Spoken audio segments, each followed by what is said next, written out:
여기는 여주밭 전경입니다. 여주가 자라고 있는 곳인데요. 보통 여주는 1년생 풀이에요. 그러니까 매년 한 4월 초쯤 되면 여주 이제 그 육묘를 해놨던 그 모종을 가져다가 여기에 심고 이 덕을 타고 여주가 올라갈 수 있도록 자꾸 이거를 매줘야 돼요. 이렇게 묶어주면서 올라가고 또 밑에서부터 줄기가 너무 자라버리면 위로 안 올라가기 때문에 그 밑에서 자라는 이런 순들을 우리가 따준다고 하죠. 보통은 적심이다 이렇게 말하는데요. 이런 것들을 이렇게 잘라주고 따줘야만이 이 식물의 줄기가 위를 타고 올라가게 되어 있습니다. 이 여주는 특히 이 독특한 이 냄새 때문에 사실은 그 병해충이 별로 없어요. 그래서 여주를 재배할 때는 한 8월까지 8월 하지 무렵까지가 이런 여주 열매가 열려서 따는 열매인데요. 그때까지 거의 농약을 할 필요가 없는 그런 식물입니다. 그래서 누구든 무농약으로 잘 이렇게 재배할 수 있는 그런 작물이고요. 보통은 필리핀이나 베트남이나 이런 따뜻한 지방의 동남아에서 잘 자라고 우리나라에서는 이렇게 전통적으로 이렇게 빨갛게 이게 익은 씨가 보이죠. 이 빨간 씨가 익었을 때 보통은 여자라고 그래서 어른들은 옛날에 그냥 따서 먹기도 하고 그렇게 했는데 요즘은 이제 이 여주의 약성이 널리 알려지면서 지금은 이렇게 익어서 먹는 게 아니고요. 이렇게 익는 것은 종자를 받기 위해서 쓰고 나머지는 그냥 다 버리고 이렇게 파란 때 땁니다. 이렇게 파랗게 됐을 때 따는데 이때 따야만이 씨가 덜 익어 있는 상태에서 따야 이렇게 빨갛게 익을 때는 이미 여주의 성분들이 다 이제 소모가 돼 있는 상태고요. 이렇게 파란 이런 여주 열매 이런 열매들을 따면 비타민 C가 굉장히 풍부해요. 여주는 그 보통은 그 비타민 C가 오이의 한 20배 정도 우리가 여름에 즐겨 먹는 그런 오이의 20배고 레몬의 한 5배 정도 비타민 C가 포함되어 있는 그런 식물입니다. 그래서 이의 별칭은 비터멜론이라고도 해요. 필리핀 같은 데서는요, 이건 비터멜론이라고도 하고 보통은 일본은 쓴 과일이다 그래서 고야, 쓸 꽃자 써서 고야라고도 이름하고요.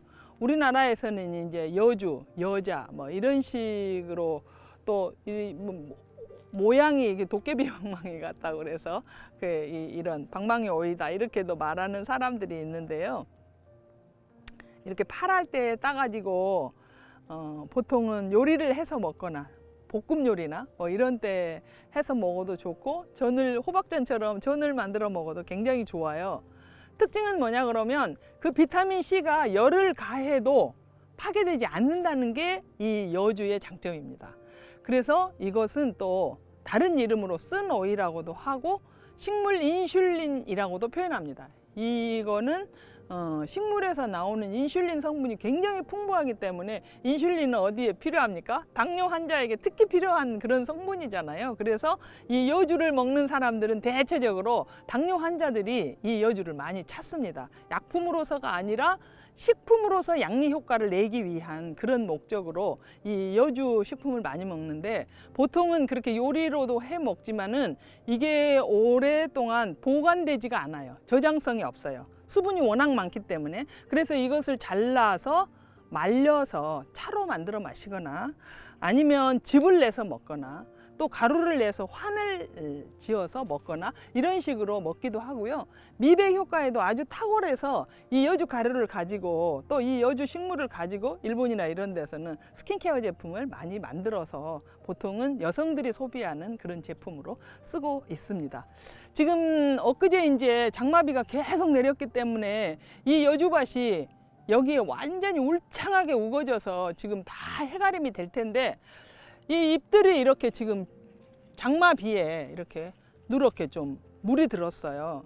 아마 이제 햇볕이 다시 뜨면 이 여주가 쌩쌩하게 다시 살아나서 8월까지는 생여주를 우리가 먹을 수 있게 될 것입니다. 어떤 여주가 좋은 여주냐 하면 여기에 이렇게 올록볼록 돌기가 나와 있잖아요. 이 돌기가 나와 있는데 이 돌기가 큰 것은 이미 지금 씨가 여물 준비를 하고 있는 거예요.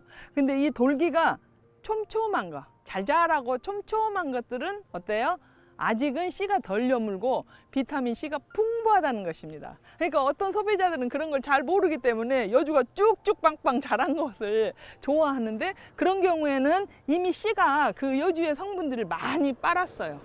많이 먹었기 때문에 이 과육에는 성분이 많이 죽었다고 봐야죠. 그래서 그런 성분의 여주를 찾지 마시고 적당한 크기, 이렇게 우리 어른 뼘으로 한 뼘 반 정도 크기, 요 정도 크기의 여주가 가장 잘 자란 여주예요. 그리고 이것은 지금 돌기도 촘촘하잖아요. 이렇게 촘촘하게 된 여주가 좋은 여주다. 그런 여주를 식품으로 선택해 주십사라는 말씀을 드립니다. 한번 구경해 보실까요? 아유, 더워라. 여주는 노란 꽃이 열리는데요. 필리핀 같은 데에서는 보통 그 의사들이 당뇨 환자 초기, 우리가 경계선을 바로, 당뇨 경계를 바로 넘으면, 수치가 넘어가면 우리나라는 약 드셔야 됩니다. 그리고 아침 저녁 약을 바로 의사들이 막 처방하고 이러잖아요. 근데 필리핀은 그렇지 않대요.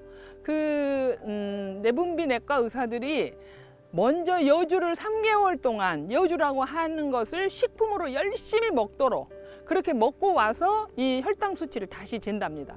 그래가지고 내려가 있으면, 아, 당신은 의사의 처방을 열심히 실천했기 때문에 좋습니다 라고 그 다음 의료 이런 보험을 적용을 해서 처방을 하지만, 계속 그런 것을 먹지 않고 일단 식품으로 처방을 했는데 그거를 실천하지 않고 혈당 수치가 더 올라가 가지고 오면 그 사람은 그 과징 처리를 한대요.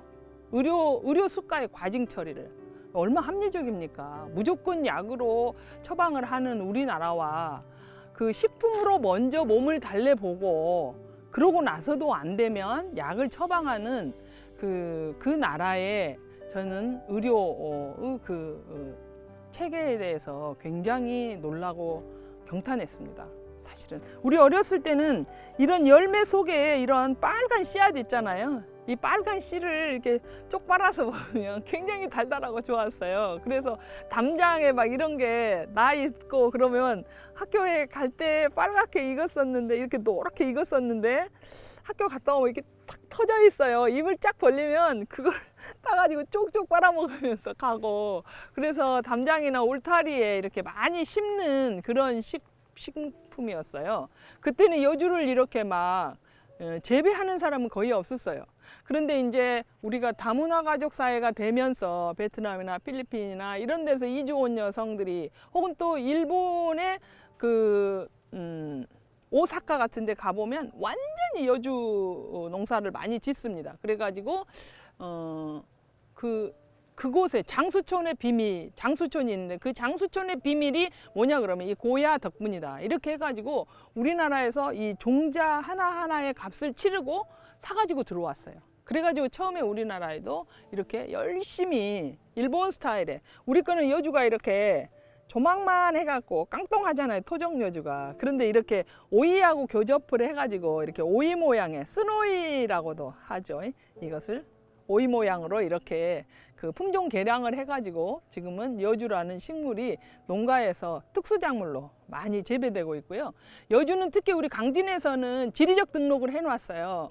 그래서 여주 하면 강진이 굉장히 많이 재배하고 여주 관련 가공식품도 굉장히 발달해 있는 이런 지역입니다.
네.